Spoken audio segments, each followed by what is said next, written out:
My best friend tried to steal my boyfriend and made me believe he was the problem. There are humiliations you expect from enemies, from coworkers who hate you, from relatives who act like love is a coupon they can revoke whenever you stop being useful. You don't expect it from the girl who held your hair back behind the school gym when you were 16 and crying over a boy who smelled like cheap body spray and made his whole personality about being in a band. My name is Marin. I'm 28, and until everything blew up, I honestly thought my biggest problem was that my freelance design work paid my bills, but not my nerves. I worked from my apartment, usually in leggings with coffee gone cold beside my keyboard, pretending I had my life together because clients don't want to hear, "Sorry, I can't fix your ugly brochure today. My bank account is making whale sounds." My boyfriend had been with me for 3 years. He worked as a sales manager for a company that supplied equipment to warehouses and small factories, which sounds more boring than it was, but he liked it. He was good with people. Too good, according to my best friend. She was a nurse, 29, exhausted all the time, dramatic in that I care too much way that used to feel comforting before it started feeling like surveillance. We had known each other since high school, and I used to say she was basically my sister. I hate that sentence now. It makes my stomach twist because I meant it. I really did. For the first year of my relationship, she was normal about him. Not thrilled, not weird, just normal. She teased me when I got dressed up for dates, asked if he treated me well, rolled her eyes when I got too smiley over a text. Regular best friend stuff. Then sometime around the second year, her comments changed shape. Not enough for me to point at them and say, "Hey, that's creepy." More like little drops of acid. He was kind of flashy, because he bought nice shoes after working overtime. He was too charming because he knew how to talk to servers without sounding dead inside. He was probably used to getting his way because he had a confident voice. I defended him at first, laughing it off like, "Girl, you hate every man with a clean haircut." She would smile and go, "I just know patterns." And because she had helped me through bad breakups before, I listened. Not fully, but enough. Enough that her voice started living in the back of my head, sitting on a folding chair, eating popcorn, waiting to say, "Told you." The dinner that should have warned me happened on a Thursday night. I had invited 3 friends over, including her, because I was trying to be one of those women who hosts casual dinners like she doesn't panic, clean the bathroom sink 10 minutes before anyone arrives. I made pasta that was somehow both too soft and too salty, which feels illegal, and everyone pretended it was fine. We were talking about rent increases and how expensive everything had gotten, and I made some joke about my bank account needing CPR. My best friend took a sip of her drink and said, loud enough for everyone to hear, "Maybe your boyfriend can return those expensive sneakers instead of letting you stress about money." The room went weirdly quiet. Like even the pasta stopped moving. I stared at her. "What?" She shrugged, already doing that innocent face. "I'm just saying. Priorities." I had mentioned being stressed about money in the group chat weeks earlier. I had not said my boyfriend was letting me struggle. I had not said he bought shoes instead of helping me. Actually, he had offered to cover groceries twice that month, and I had refused because I have pride, which is sometimes just stupidity wearing mascara. But now the other girls were looking at me like they had walked into a private fight wearing party shoes. "He doesn't owe me money," I said, trying to laugh. "Can we not?" She tilted her head. "I didn't say he owed you. I said it's weird." That was her favorite word. Weird, not cruel, not abusive, not a direct accusation, just weird. A tiny little word that crawls into your ear and starts building furniture. My boyfriend arrived near the end of dinner because he had worked late, and he knew immediately something was off. He kissed my cheek, asked everyone how they were, and my best friend barely looked at him. When he left to wash his hands, one friend mouthed, "Are you okay?" I wanted to disappear into the floor tiles. Instead, I smiled like a hostage in a holiday photo and said, "Totally." After everyone left, he asked what happened. I told him nothing important, because I didn't want to be the woman whose best friend and boyfriend hated each other. I thought I was protecting peace. Spoiler, I was protecting a fungus growing inside my life. The next morning, my best friend sent me a message longer than some college essays. She said she was sorry if I felt embarrassed, but she was only trying to protect me. She said she had seen too many women, especially kind, independent women, get slowly drained by men who smiled in public and coasted in private. She said she couldn't stay silent just because I preferred comfort over truth. I remember sitting at my desk in my old sweatshirt, reading that last line over and over. Comfort over truth. It made me feel shallow, like maybe I was choosing a cute relationship over the brutal wisdom of my best friend, who worked long hospital shifts and saw suffering for a living. So I apologized to her. Yes, me.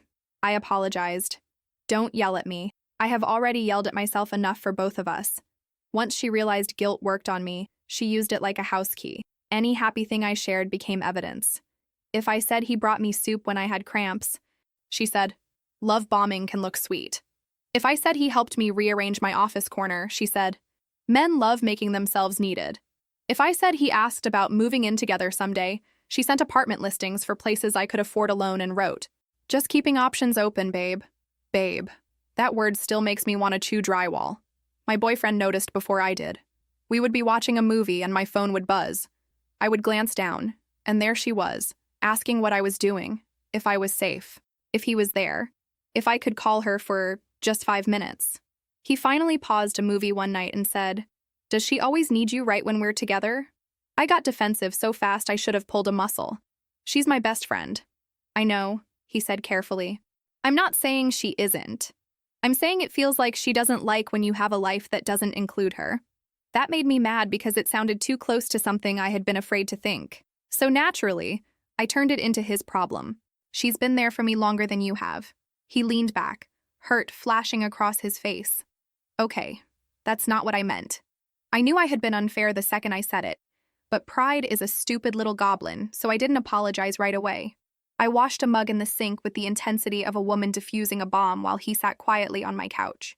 Later, after he went home, I cried because I felt torn in half by two people I loved who seemed to be pulling on opposite ends of me. A week later, another friend from the group casually mentioned that my best friend had asked whether my boyfriend was faithful when he traveled for work. She said it like she was trying to be helpful, but her face had that uncomfortable look people get when they know they are handing you a lit match. She asked that? I said. Kind of. She said men in sales are usually flirty. My friend winced. I told her I didn't know anything about that. I laughed. But it came out dry. Wow. Great. Then, because apparently I was determined to lose my mind slowly instead of all at once, I defended her. I said she had trust issues because of her past, that she just worried too much, that she didn't mean harm, and maybe part of me believed it. Another part was already scared that if I admitted she was crossing lines, I would have to do something about it. Boundaries sound empowering until you have to set them with someone who knows where every emotional bruise is. The first real fight between us happened during a movie night at my apartment. My boyfriend was away at a sales conference in another city, and she suggested coming over so I wouldn't spiral alone. I wasn't spiraling. I had planned to eat noodles, watch a dumb show, and enjoy having my couch to myself like a raccoon queen. But she arrived with snacks, a blanket, and that intense, caretaking energy that made it hard to say no without feeling like I had kicked a puppy. At first, it was fine. We laughed. She complained about a coworker. I told her about a client who wanted a logo that looked bold but gentle, which should be punishable by community service. Then, halfway through the movie, she said, do you ever think about your exes and how obvious the red flags were? I kept my eyes on the screen. Not really. She started naming them. One who borrowed money, one who flirted with my roommate, one who made jokes about my clothes, details I barely remembered telling her, details she had stored like receipts in a courtroom folder. You always see it late, she said softly. That annoyed me. Okay, thanks. I'm not judging you. You kind of are. She sighed and looked at me like I was a patient refusing medication. I'm saying your current boyfriend has the same energy. He travels, he's charming, he spends money to look successful. He knows how to make people like him. I paused the movie. My hand was shaking, which made me even angrier because I hate when my body betrays me before my mouth is ready. You need to stop. She blinked. I'm trying to help. No, you're trying to make me scared of him. Maybe you should be a little scared. That sentence landed like a slap. I stood up.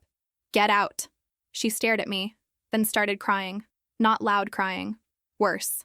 Silent tears. The kind that make you feel like you just pushed a saint into traffic.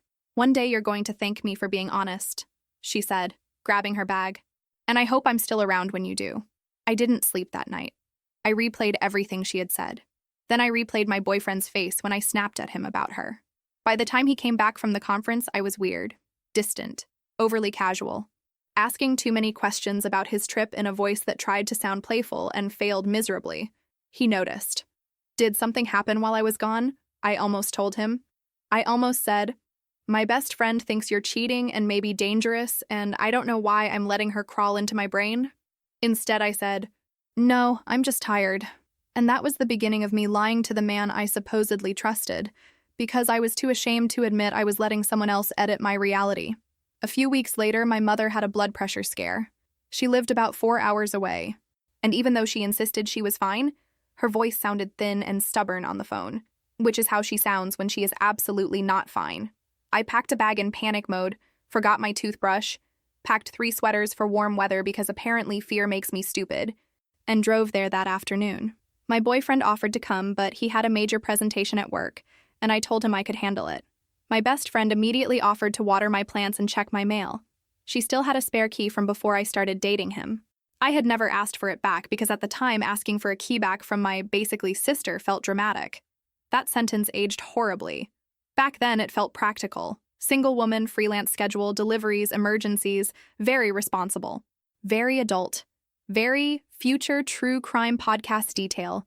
Except again, this was not a crime thriller. It was just my dumb trusting life. I came home 3 days later exhausted, greasy-haired, and emotionally tender because my mother had spent the entire visit acting like almost fainting in her kitchen was a minor inconvenience. Like burning toast. My apartment looked mostly normal. Mostly. But the bedroom felt off. One drawer was not closed all the way. A stack of shirts looked shifted. The photo of me and my boyfriend on my nightstand was face down. I texted my best friend. "Did you go in my bedroom?" She replied fast. "Only to check the plant by the window." "Why?" I stared at that plant. It was fake. Not even a convincing fake. It had been fake for 2 years. My stomach dipped, but I told myself maybe she meant the real plant near the hallway. Maybe she was tired. Maybe I was being paranoid because she had taught me to be paranoid and now the paranoia was eating its mother. Great. Very poetic. Except I wasn't trying to be deep. I was trying not to vomit. A couple of days later, I found a receipt in my boyfriend's car when we were picking up takeout. It had fallen between the seat and the console. A coffee shop near my apartment. Date. The second day I was gone. Time. Mid-afternoon. I held it up. "Were you near my place while I was out of town?" He went still. Not guilty still, exactly. More like someone had just stepped on a rake in a cartoon. "Yeah, I stopped by." "Why didn't you tell me?" "I forgot my laptop charger." "At my apartment?" "I thought I did." He rubbed his forehead. "I didn't want to bother you with your mom and everything. That should have been believable." It probably was believable. But by then my best friend's voice had filed an eviction notice against my common sense. "You were there alone?" He hesitated for half a second too long. "Yeah." I looked away. "Okay." He reached for my hand. "Marin? It's fine." It was not fine. Nothing good has ever followed the phrase, "it's fine," except maybe a woman committing emotional arson in silence. That night, a neighbor from my building mentioned she had seen his car downstairs while I was gone. "He was there for a while," she said, "just making conversation while we stood by the mailboxes. Almost an hour, I think. Almost an hour. For a charger." I asked my boyfriend again. He got defensive. I got sharper. He said he didn't understand why I was acting like he had committed a felony. I said I didn't understand why he was lying about something so simple. He insisted he wasn't lying. I said, "Then why do you look guilty?" He said, "Because you're looking at me like I'm already convicted." That shut me up because it was true, and I hated him for being right. Around that same time, I landed a big design project with a small marketing agency. It was the kind of contract that made me feel like a real professional instead of a woman in fuzzy socks praying invoices got paid on time. The creative director was divorced. 35, calm, and annoyingly perceptive. He was the kind of person who could look at a draft and say, "This feels anxious," and somehow be talking about both the design and my soul. I did not have a crush on him. I need that clear. He was attractive. Sure, but in the same way a dentist with good lighting is attractive. Nice to notice. Not a life plan. During one video meeting, he asked if I was okay because I had sent 3 versions of the same graphic with the file names getting progressively more unhinged.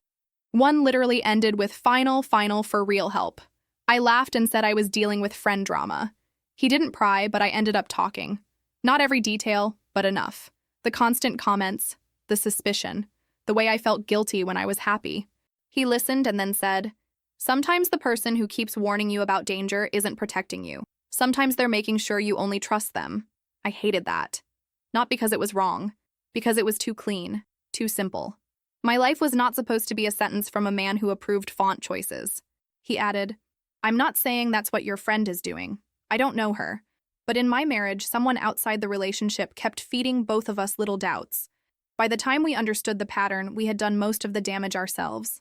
I sat there with my finger hovering over my mouse, feeling exposed in a sweatshirt with a bleach stain on the sleeve. So what? I investigate my best friend? No, he said. You slow down before you make permanent decisions based on someone else's fear. That stuck with me. Of course, when I told my best friend about the project, she didn't say congratulations first. She asked if the creative director was married. I said divorced. She made a face. Be careful, she said. Men like that love younger women they can mentor. I laughed, but not because it was funny. You think every man is running a cult? I think you're easy to flatter when you're stressed. There it was. That little insult wrapped in concern. My boyfriend, on the other hand, was genuinely happy for me. He asked what kind of campaign it was. He said I should raise my rates next time. He brought dinner over because I was working late and forgot to eat. I wanted to enjoy it. I really did. Instead, I watched him move around my kitchen and wondered what he had done in my apartment for almost an hour while I was with my mother. That's the part I hate admitting. Manipulation doesn't always feel like someone else controlling you. Sometimes it feels like your own thoughts, except uglier. Our 3rd anniversary came up, and because I was apparently committed to making every bad situation worse with appetizers, I planned a small dinner at a restaurant. A few friends, a couple of his coworkers. Nothing huge. I wanted it to be a reset. A sweet night, proof that everyone could be normal if we all wore decent clothes and ordered dessert like adults. My best friend arrived an hour late.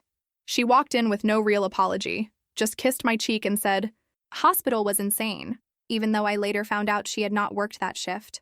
At the table, she made comments that sounded like jokes if you didn't know her. 3 years is cute. Still the trial period, honestly. You never really know someone until money gets involved. Some men are great at public speeches. Every time I stiffened, she smiled at me like I was being sensitive. Then one of my boyfriend's coworkers mentioned he had turned down a promotion that would have moved him to another state because he didn't want to leave me. I hadn't known that. My fork literally stopped halfway to my mouth. "You didn't tell me," I said to him. He looked embarrassed. It wasn't official. I didn't want to make it a big dramatic thing. Before I could process that, my best friend leaned back and said, "Wow, hope you don't resent her later for that." The table froze. My boyfriend set his napkin down slowly. "Can you not?" he said. She widened her eyes. "What?" "I'm being realistic." "No," he said, voice low. "You've been making little comments about me for months. I'm tired of pretending it's normal. If you hate me, fine. But stop trying to sabotage us." Her face changed. I had seen her cry before. I had seen her angry. I had never seen her look satisfied for a split second before the tears came, but there it was. A flash. Then gone. She stood up. "This is exactly what I was worried about." My stomach dropped. "Please don't do this here." She looked around the table like she was addressing a jury. "He just attacked me in front of everyone because I care about my friend." My boyfriend said, "I didn't attack you. You raised your voice." "I absolutely did not." "He's controlling you," she said to me. And now people at nearby tables were glancing over because of course they were. My life couldn't collapse quietly next to the breadbasket. "You don't see it because you're in it." I followed her outside because I felt responsible for the scene. Again, me. Responsible. She was sitting in her car crying, hands shaking on the steering wheel. "Why would you say that in there?" I asked. She looked at me with wet eyes. "Because he finally showed you. He defended himself. He humiliated me because I threatened his control over you." I remember standing in the parking lot with cold air hitting my face, feeling like I had been split into 2 versions of myself. One version wanted to scream at her. The other wanted to crawl into her passenger seat and ask her to tell me what to do, because she sounded so certain and I was so tired. "He loves me," I said. But it came out weak. She whispered, "Then why do you feel scared?" I didn't know how to answer because I wasn't scared of him. I was scared of being wrong, and she knew the difference. She just let me confuse them. The next few days were a mess. She sent message after message. Articles about emotional manipulation. Personal stories from women who ignored early signs. Long paragraphs saying she would never forgive herself if something happened to me. She used words like safety and escalation and isolation. My boyfriend sent shorter messages. "Can we talk? I love you. I don't want to fight through text." Guess which one sounded less urgent to my panic-soaked brain? Exactly. I asked him for space. I hate typing that even now. He came over, sat on my couch, and looked like I had punched the air out of him. I said I needed time to think. He asked if I was ending things. I said no, just pausing. He asked what he had done besides finally respond to months of disrespect. I didn't have a good answer, so I used the cheap one. I just don't feel safe emotionally right now. He stared at me. Did she give you that phrase? I snapped. Don't make this about her. He nodded slowly, like something inside him had gone quiet. Okay. He stayed with a friend after that. Not because I forced him out of my apartment. We didn't live together. But he stopped coming over. Stopped leaving his jacket on my chair. Stopped texting me good morning with stupid little weather complaints. The silence was awful. My best friend filled it immediately. She came by almost every day with soup, coffee, gossip, concern. She folded blankets on my couch like she owned the air in the room. You did the right thing, she kept saying. But if it was so right, why did I feel like I had swallowed glass? The creative director noticed I was a disaster because I sent him a file with the wrong client's name in it. Professional Queen. He asked if I needed an extension, and I burst into tears on a work call. Not cute tears, puffy, hiccuping, mute yourself too late tears. He told me to breathe and said, before you make any decision, look for facts. Not feelings, not opinions, facts. After the call, I sat at my desk staring at my apartment like it might confess. And then I remembered the camera. 2 years earlier, after a package got stolen from outside my door and my mother watched one too many neighborhood safety videos, I installed a small security camera in my living room. It faced the front door and part of the couch area. It recorded to cloud storage. I rarely checked it because mostly it captured me walking around with messy hair and carrying laundry like a goblin. But it was there. My hands went cold as I logged into the account. I almost didn't do it. I actually closed the tab once because I felt disgusting, like I was betraying everyone by looking. Then I thought about my fake plant, my face-down photo, the receipt, the almost hour. And I opened the recordings from the days I had been at my mother's house. The second day, mid-afternoon, my boyfriend walked in. My chest tightened so hard I had to grip the desk. Then my best friend walked in behind him. For a second, I couldn't understand what I was seeing. My brain tried to rearrange it into something harmless. Maybe she had called him. Maybe there was a good reason. Maybe. They stood in my living room, not touching, both tense. He looked confused. She looked not confused. She looked prepared. I turned the volume up, but the audio was patchy because I had never bothered to set it properly. I could catch pieces. My name. Worried. She won't tell you. You need to see. My boyfriend said. Where is it? She moved closer. He stepped back. Then she touched his hand. He pulled away immediately. I stopped breathing. Not metaphorically. I actually forgot how to breathe like an idiot. She said something I couldn't hear. He shook his head. She moved closer again. He backed toward the door. After a few more tense minutes, he left. She stayed. She stood there in my apartment after he left, perfectly still, then walked to my bedroom. The camera didn't show the bedroom, but later recordings showed her coming back through the living room with my dresser drawer items in her hands. She sat on my couch and looked through them. My things, my private things. Receipts, old cards, a small notebook I used for client ideas. Then she put some items in her bag. I watched more. Different dates. Her letting herself in when I wasn't home. Her walking around slowly. Her taking pictures of papers on my desk. Her trying on one of my sweaters. Standing half in frame, twisting in front of the hallway mirror like we were in some nightmare version of a sleepover. Her pulling a small shopping bag from my bedroom, checking inside, and slipping something into her purse. New underwear I had bought and never worn. I knew because I remembered the stupid lace trim and how I had left it in the bag because laundry day defeated me. I ran to the bathroom and threw up.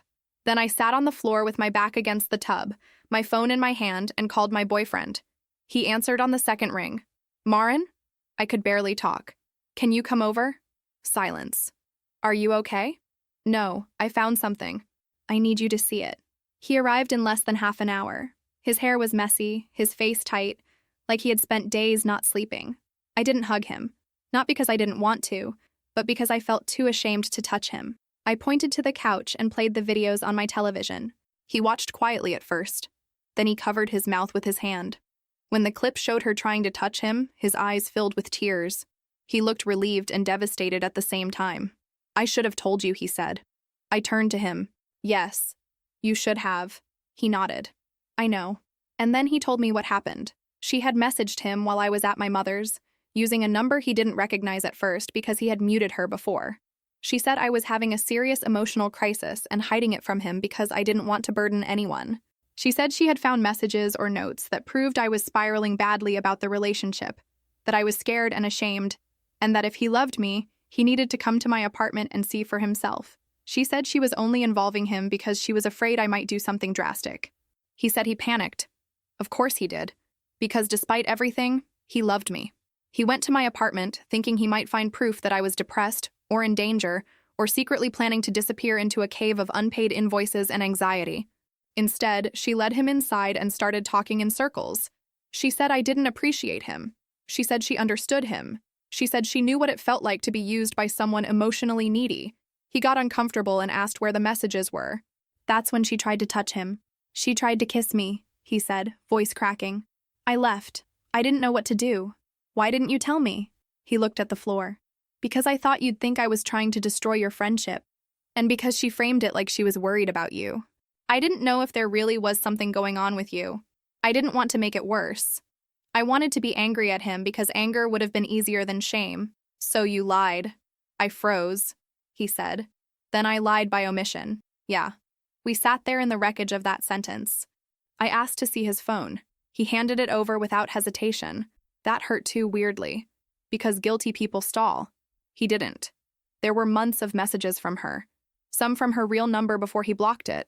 Then from a random account on a social app. Then another. At first, they were friendly. Links to articles about his industry. Jokes about salespeople. Comments like, Marin doesn't get how stressful your job must be, but I do. Then they got bolder. You deserve someone who actually listens. Sometimes the person closest to you can't see you. I know this is wrong, but I feel like we connect in a way I can't explain. Most of his responses were short. Please don't send me this. This isn't appropriate. Talk to Marin if you're worried. Then nothing, after he blocked her. I scrolled until my thumb hurt. Every private insecurity I had shared with her about him, she had recycled into bait. He worried people only liked him when he was useful. She wrote, I see how useful you are, not just what you do for everyone. He felt guilty about turning down the out-of-state promotion. She wrote, some people won't understand what you sacrifice. I had told her those things. Me. I had handed her pieces of him like ingredients and she baked a poison cake. Sorry, that's dramatic, but I don't know how else to say it without screaming. I went from crying to shaking to laughing once, which scared both of us. It was not funny. My brain just short-circuited. I kept saying, she took my underwear, because somehow that detail made the whole thing real. The emotional manipulation was enormous and blurry, but the underwear was small and disgusting and concrete. My boyfriend said, we should call someone. I said, who? The underwear police. Then I cried harder. See? Not my finest hour. We didn't call the police that night. We should have documented everything immediately. But we were both too stunned and too busy having the saddest couch conversation of our lives. He admitted he had almost told me after the apartment incident, but worried I would accuse him of flirting. I admitted I had let her convince me he was dangerous, because it was easier to believe a trusted friend than accept she might be the danger. He flinched at that, and I deserved it. I didn't deserve how you looked at me, he said quietly. No, I said. You didn't. I wanted forgiveness instantly because I felt horrible. That is another ugly thing about guilt. Sometimes you want the person you hurt to comfort you for hurting them. He didn't. He sat beside me, close but not touching, and said, I love you, but I'm really hurt. That was fair. I hated fair. The next morning, I barely slept and made a decision that was either brave or stupid, depending on how generous you're feeling. I messaged my best friend and asked to meet at a coffee shop. Not my apartment. Never again my apartment. I chose a place with people around because I didn't trust myself not to throw a muffin at her head, and I didn't trust her not to perform a tragic monologue if we were alone. I recorded the conversation on my phone. Before anyone gets dramatic where I lived, recording a conversation you are part of was allowed. I checked, because suddenly I was the kind of woman checking laws at 6 a.m. with swollen eyes. Very glamorous. She arrived wearing scrubs even though she wasn't coming from work, which I now think was part costume, part shield. She hugged me. I let her. My body went stiff, and she noticed. What's wrong? She asked, sitting down. I looked at her across the table, at the woman who knew my childhood pets' names, who had once cried with me on a bathroom floor after my father forgot my birthday, who had eaten cereal out of mugs with me during college because neither of us owned enough bowls. I wanted her to suddenly confess before I had to accuse her. I wanted her to say, "I need help." I wanted any version of this where she had a breakdown and we found a human explanation. Instead, she stirred her coffee and said, "Did he do something?" I almost laughed. "You tell me." Her face tightened. "What does that mean?" I slid my phone across the table and played the first clip. Her entering my apartment behind him, her touching his hand, him pulling away, her walking to my bedroom after he left. She went pale, but only for a second. Then she recovered. "That looks bad out of context." "Great. Give me context." He came on to me. I stared at her. "You are literally on video moving toward him while he backs away. You don't know what he said before that." The audio caught enough. Her eyes flicked down to my phone. "You've been recording me? Right now?" "Yes." That cracked her mask. "Are you serious?" "Deadly." She leaned back, arms crossed. "Wow, he really got to you." I felt something in me snap, but quietly. Not the loud snap where you flip a table, the colder one, the one where you stop begging reality to be nicer. I showed her the clips of her going through my drawers, taking pictures, putting things in her bag. Her mouth opened, then closed. She looked around the coffee shop like she expected backup singers to appear and validate her. "I can explain," she said. "Please do. Start with the underwear." Her face flushed. "I was worried about you. I was looking for proof." "Proof of what? That my bra size was depressed?" A woman at the next table glanced over. I didn't care. Then the crying started. "I love him," she whispered. There it was. Not concern, not protection. Not best friend intuition. Just ugly, ordinary jealousy wearing a nurse's badge and a halo made of lies. And the worst part was that once she said it out loud, my memory started acting like an unpaid detective. I remembered tiny things I had dismissed, like how she always asked if he was coming before she agreed to plans, how she laughed too hard at jokes that were not that funny, how she remembered details about his work that I barely remembered telling her. At the time, I thought she was just being involved. Cute. Supportive. Whatever. Now it looked less like interest in my life and more like she had been collecting pieces of him through me. She said she had loved him since the first time I introduced them. She said it was torture watching me take him for granted. She said I complained about him constantly, which I didn't. I vented about normal relationship stuff, like him leaving socks near the couch or forgetting to text when meetings ran late. She had turned tiny human flaws into a moral argument for why she deserved him more. "You don't even understand him," she said. I laughed once, sharp and mean. "And you do?" "Yes," she said, like that was obvious. "I see him. You stalked him. I cared. You stole from me. I was angry. You tried to destroy my relationship. You were already destroying it. That one hurt, because part of me believed it. I had helped. I had opened the door. I had doubted him. I had made it easy." She saw that flicker on my face and leaned in, suddenly fierce. "He would have chosen me eventually," she said. "Men choose the woman who actually wants them, not the one who treats them like a project she can complain about." I stood up. My legs were shaking, but my voice was steady enough. "Our friendship is over. Don't contact me. Don't contact him. Don't come to my apartment. If you have anything of mine, throw it away or mail it. I don't want to see you again." Her face twisted. "You're going to regret choosing him over me." "No," I said. "I regret choosing you over my own eyes." I walked out before she could answer because I wanted the last line. Petty? Yes. Worth it? Also yes. For about one day, I thought the worst was over. That's adorable, right? Like watching a toddler think the washing machine ate socks because it's hungry. She posted first on a social app. Nothing direct. Just a vague paragraph about being punished for telling the truth, losing a friend to a controlling man, and learning that some people will rewrite reality to keep a relationship. People commented with hearts. "You're so strong. Real friends get blamed when they speak up." I stared at the screen until my vision blurred. Then she got bolder. She told mutual friends that my boyfriend had flirted with her for months and that she had finally confessed because she couldn't let me be deceived. She said I had chosen him and was now spreading edited clips to humiliate her. She said I had hidden cameras because I was paranoid and controlling. Hidden cameras. In my own living room, facing my own front door. I wanted to scream, "It's not hidden just because you forgot you were invading my apartment." People started messaging me. Not everyone. Some knew better. But enough. Is it true he was messaging her? Why was she at your apartment? Did you really record her? Maybe everyone should calm down. Maybe everyone should calm down. I was one more maybe away from eating my phone. The shame was the worst part. I didn't want to show people the videos. Not because they made me look guilty, but because they made me look foolish. They showed how far she had gotten. They showed my messy apartment, my private things, my life being handled like evidence. They showed that I had been manipulated by someone I had trusted since I was a teenager. And I knew people would watch them and secretly wonder how I missed it. Because people love to believe they would notice. It makes them feel safe. My boyfriend wanted to defend himself publicly. I said no at first. I said it would make us look dramatic. He said, Maran, she is calling me a creep. I said, I know. He said, no, I don't think you do. And he was right. I was still thinking like a woman embarrassed by friend drama.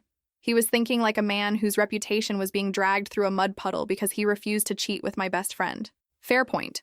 The creative director, who by now probably regretted ever asking if I was okay, gave me the most practical advice. He said, you don't need to post everything. Send the truth to the people whose opinions affect your life. Let everyone else gossip themselves tired. So I made a group message with the friends closest to the situation. My hands shook the entire time. I wrote a short explanation. Not a novel.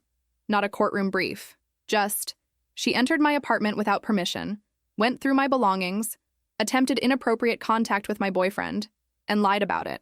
I attached short clips with private areas blurred or cut. I attached screenshots of her messages to him, including his refusals. I attached the recording from the coffee shop where she admitted she loved him. Then I hit send and immediately wanted to throw my phone into a lake. The responses came in waves. One friend wrote, "Oh my God." Another wrote, "I am so sorry." Another called me, crying, because she had believed some of my best friend's version and felt terrible. Then the details started coming out. Apparently my best friend had asked one friend when my boyfriend and I usually fought. She asked another if he had ever complained about me. She asked someone else whether I seemed emotionally dependent. Everyone thought it was weird but not dangerous, because that's how this stuff hides. It doesn't show up wearing a cape that says obsession. It shows up as concern. A former roommate from college messaged me after someone forwarded her the vague posts. She said, "I don't want to get involved, but she did something similar back then." My stomach sank. The story was not identical, but close enough to make me cold. My best friend had become fixated on a roommate's boyfriend, inserted herself into their fights, then claimed the boyfriend had feelings for her when everything blew up. The roommate moved out. People called it drama. Nobody called it a pattern. Her family contacted me too. Her mother left a voicemail apologizing in this exhausted voice that made me feel sad against my will. She said, "This isn't the first time she's gotten attached in an unhealthy way." She said they had been trying to get her to take therapy seriously. She didn't give details, and I didn't ask. I didn't have space to be compassionate yet. I barely had space to shower. My best friend did not take the exposure well. She sent emails after I blocked her number, then messages through other people's accounts. Then a letter slid under my apartment door, handwritten, which felt so dramatic I actually whispered, "Absolutely not," to my empty hallway. It said I had betrayed her, that my boyfriend had poisoned me, that she forgave me even though I was cruel. She forgave me. I laughed so hard I scared my own dog. I didn't have a dog yet, so I guess I scared my neighbor's dog through the wall. That's how unhinged I was. Then she showed up at my building one evening. I saw her through the lobby glass as I came down for a food delivery. She was standing near the entrance, eyes red, holding a tote bag. I froze. She saw me and rushed toward the door. "Marin, please." I backed up. "Leave. I just want to talk." "No.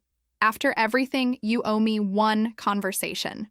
That sentence unlocked a level of rage I did not know I had. "I owe you nothing. You went through my underwear drawer." The delivery guy stood there holding my food like he had accidentally bought a ticket to community theater. Bless him. He handed me the bag and backed away silently. She started crying again. "You're making me sound crazy." "No," I said. "Your actions are doing that." A neighbor came into the lobby and my best friend stepped back, suddenly aware of witnesses.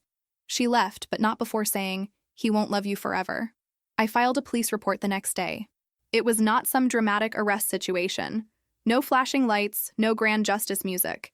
Just me sitting in a chair under ugly office lighting, explaining that my former friend had entered my apartment, taken belongings, contacted us repeatedly, and showed up after being told not to. The officer was polite but tired. He told me to document everything, keep copies, change my locks, and apply for a temporary restraining order if contact continued. So I did the most adult thing imaginable. I paid too much money for new locks and cried in the hardware aisle because the deadbolt options overwhelmed me. Healing is not glamorous. The temporary order came after she sent another message from a new number saying she would make sure the truth came out. It wasn't hard to get because I had videos, messages, the lobby incident, and the letter. The hearing was brief and awkward. She came with her mother. I came with my boyfriend and a folder so thick, it looked like I was applying for a mortgage on my trauma.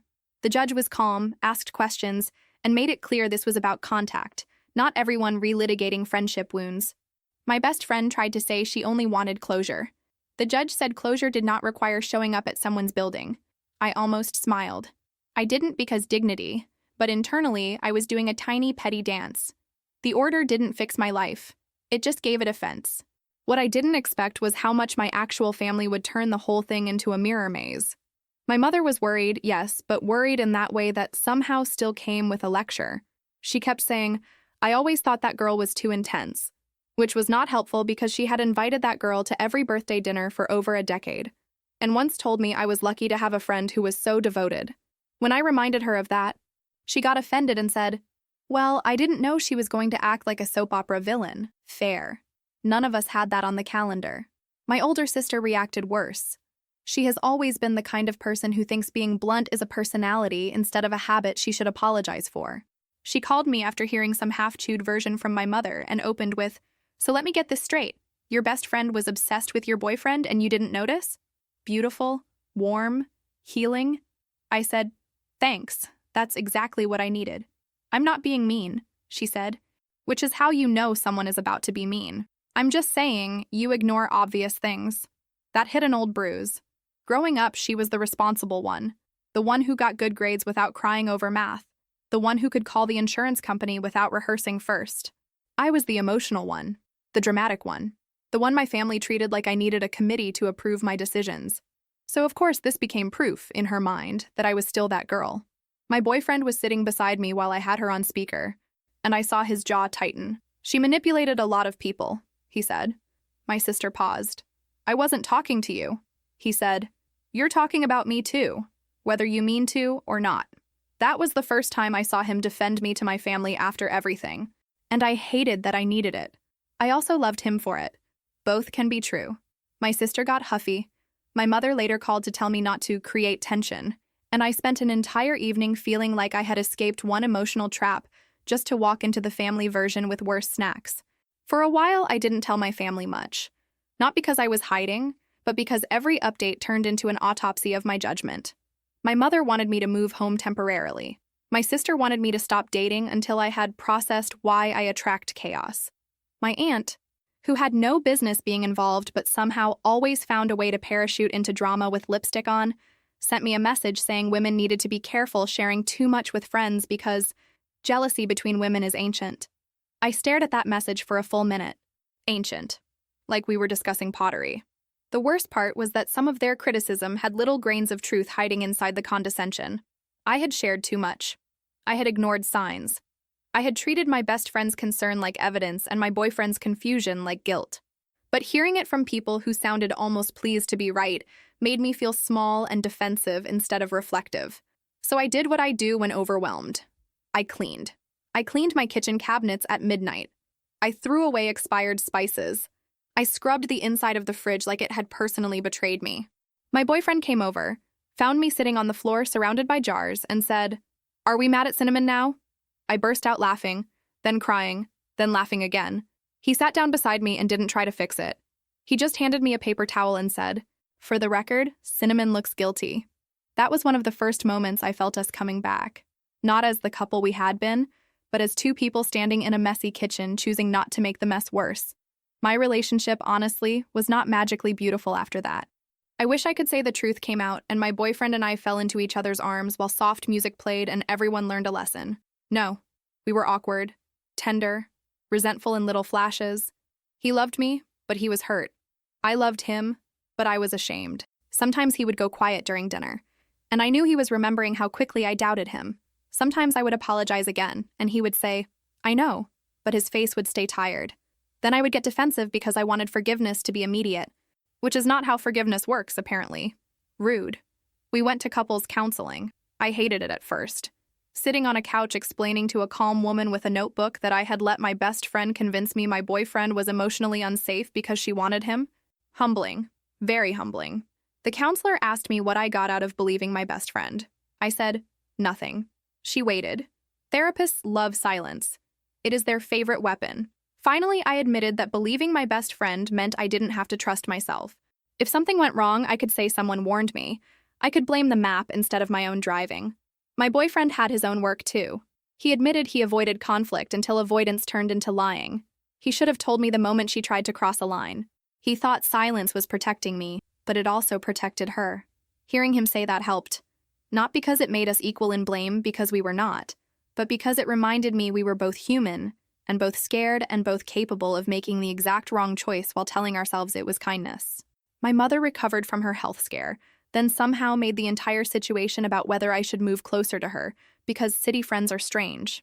I said, Mom, you live in a town where the mailman knows everyone's blood pressure. She did not appreciate that. But she did come visit and help me reorganize my bedroom after the locks were changed. She didn't say much while we folded clothes. Then she picked up the fake plant and said, "This is the plant she claimed she watered?" I nodded. My mother stared at it for a long second and said, "Idiot." That was the most comforting thing anyone said to me that week. Work kept moving because bills do not pause for emotional collapse. The big project with the agency went well somehow. The creative director referred me to another client, then another. I raised my rates like my boyfriend had told me to.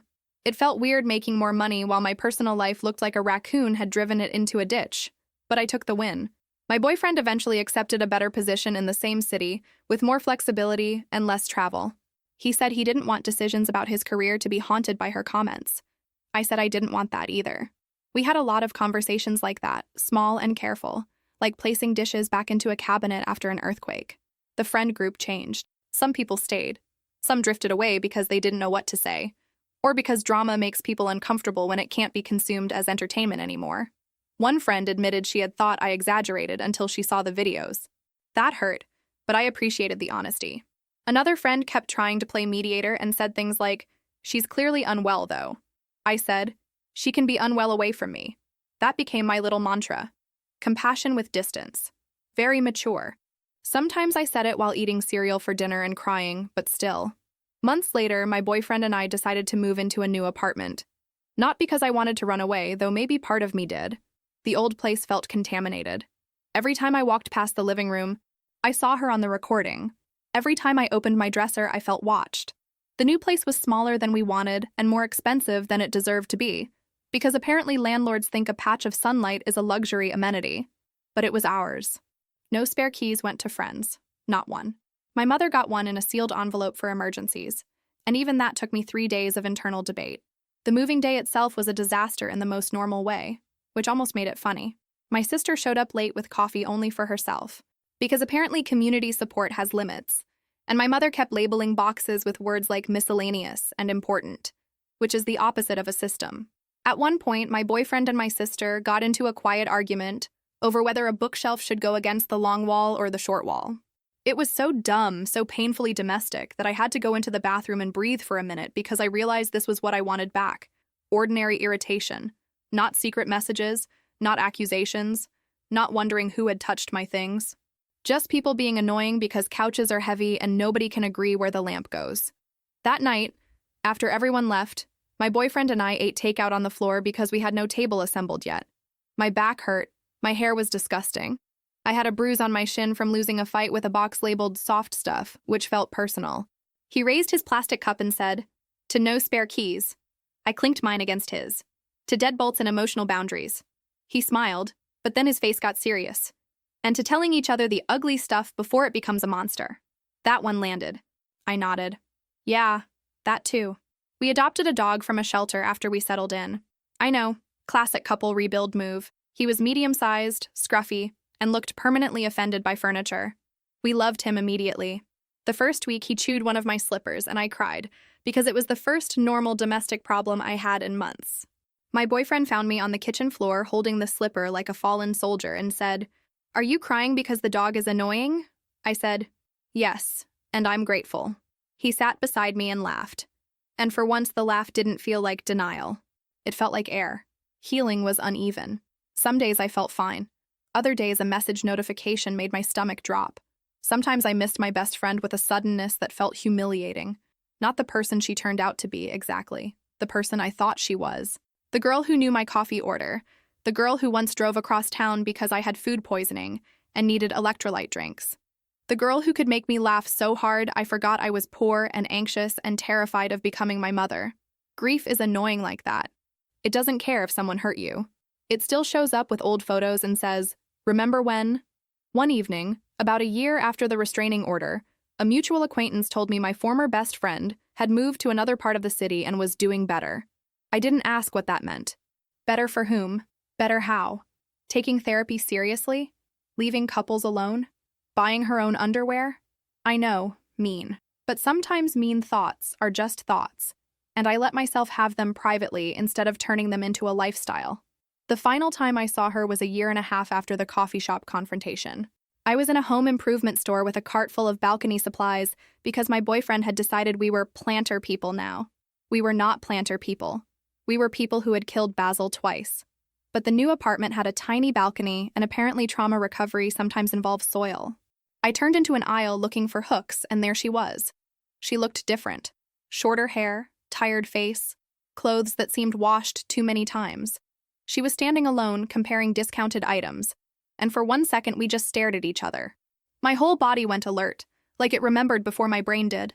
Then she looked away first. She left the aisle without saying a word. No apology, no final speech, no dramatic closure. Just her walking away while store music played overhead, and someone nearby argued with their partner about paint rollers. I expected to feel victorious. I didn't. I expected rage. I didn't feel that either. What I felt was emptiness. Then relief so soft it almost scared me. The absence of her no longer felt like a missing limb. It felt like a locked door. I went home with hooks, soil, and a plant that the tag claimed was easy care, which felt like a personal challenge. My boyfriend was assembling a shelf in the living room while the dog slept dramatically on a rug he had no right to own because he paid zero rent. I stood in the doorway for a moment and watched them, not in a poetic way. I was sweaty, carrying a bag, and there was a receipt stuck to my palm. But I remember thinking, this is what almost got taken from me. Not a perfect relationship, not some fantasy, just a man muttering at cheap screws, a dog twitching in his sleep, and a home where nobody had a key they didn't deserve. My boyfriend looked up.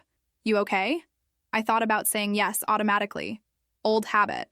Instead, I said, "I saw her." He put the screwdriver down. "Are you okay?" I took a breath. "I think so." He came over, not rushing, not making it bigger than it needed to be. He just hugged me. I let him. Then I told him everything. The aisle, the look, the way she left. He listened, and when I finished, he said, "I'm glad she didn't say anything." "Me too," I said. And I meant it. We still have scars. I don't hand out trust like spare change anymore. I don't confuse concern with control as easily. I don't let friends insult my relationship and call it honesty. And yes, I check the camera when someone comes to feed the dog, because growth does not mean becoming an idiot again. But I also don't want to become hard in the exact shape of what hurt me. That's the tricky part. Protecting yourself without turning every door into a wall. Sometimes people ask if I regret losing a friendship that long. The honest answer is I regret who I thought she was. I regret ignoring the little comments. I regret apologizing when she humiliated me. I regret doubting the person who had actually been showing up for me. I regret letting shame keep me quiet for even a few days. But losing her? No, I don't regret that. Because friendship isn't proven by how long someone has known you. It isn't proven by who saw you ugly cry in high school or who remembers your old apartment or who can tell stories about your worst haircut. Friendship is proven by what someone does with the access you give them. Mine used my trust like a weapon, my private life like a script, and my love for her like a leash. And I know that sounds harsh. Maybe it is. But some people don't break your heart by leaving. They break it by staying close enough to learn exactly where to cut. I kept the fake plant, by the way. It's on my desk now, looking as ridiculous as ever. My boyfriend hates it. He says it's cursed. I say it's evidence. Evidence that sometimes the thing someone claims to be caring for was never alive in the first place.